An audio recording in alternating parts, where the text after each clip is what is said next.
Greetings. My name is Michael Erlewine.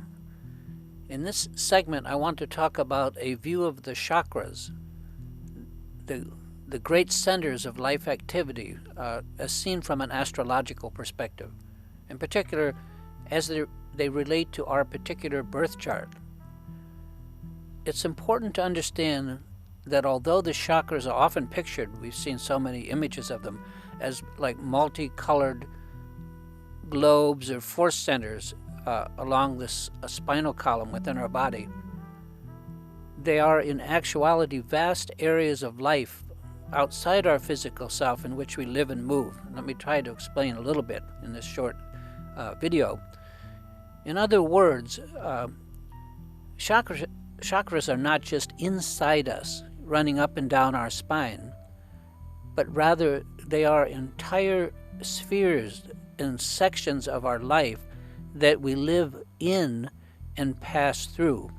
And this is a key thought, and it's something that very few people understand, so let me repeat it one more time.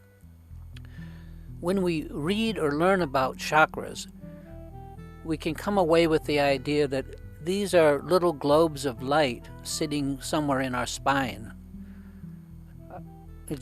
This is true, but it's just the smallest part of it.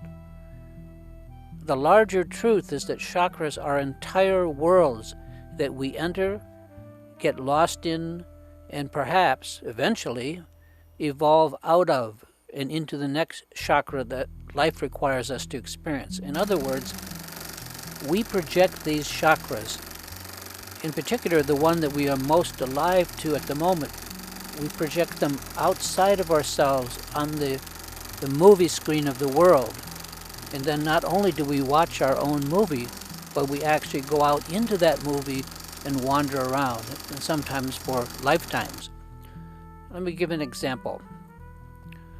Although the Jupiter chakra within the body is sometimes shown as a little orange-colored light in the lower spine, in fact, it refers to our entire life path, everything to do with our vocation, with our career, and how we find our way through the thicket of the planet Saturn. Remember that Saturn represents all the natural laws and the rules of the world that we have to negotiate. Each chakra is an entire world that we get lost in for various lengths of time, or as I mentioned, even lifetimes. So keep that in mind. There are a lot of in-depth details about each of the 7 chakras and other planetary force centers in the report that I'm going to talk about. Now, there's been a lot written about the chakras, but little of it is based on pure astrological or astronomical facts. The technique used here considers the very heart and the skeleton of the entire solar system itself in relation to any one of us, the exact inclinations and disinclinations of each planet to the orbits of the other planets. I first published this research back in the early 1970s in a book called Interface, Planetary Nodes.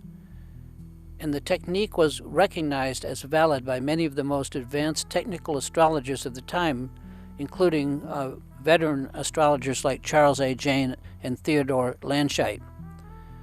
Anyway, this interface technique, in it we're using an astronomical analysis, mathematically, of the nodal, the whole skeletal structure of the entire solar system, and reducing the areas where each orbit intersects with another, these what are called nodal points, to a technique that can indicate our particular inclinations and disinclinations, basically our likes and dislikes in life.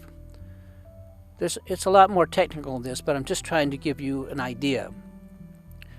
So I wanted to share this with others, so years ago I developed the technique, and then finally I wrote this report that I'm calling Life Chakras. And I know that's kind of a sensationalistic title, but I really mean this is an extremely fascinating analysis of of our own solar system in relation to each of us. So, and it can answer some basic interesting questions, such as a person, are you predominantly up most of the time, or the other way? Or you tend to be more down? Do you say yes to life, or do you have a lot of reservations? And if so, just what are they? Are you inclined to work on career and have a strong life path? Or what areas of life are you naturally disinclined to, have reservations or problems with? In other words, what parts of life do you naturally take to, and where do you tend to shy away from or ignore? There are many levels of astrology, and every level has its purpose. I've studied astrology for some 50 years, and this life chakra technique has a deep core, or as deep a core as any technique I've ever worked with, and I've worked with most of them. It's not just about personalities and surface texture, but rather about the heart essence, and it gets right down to the nitty-gritty right away.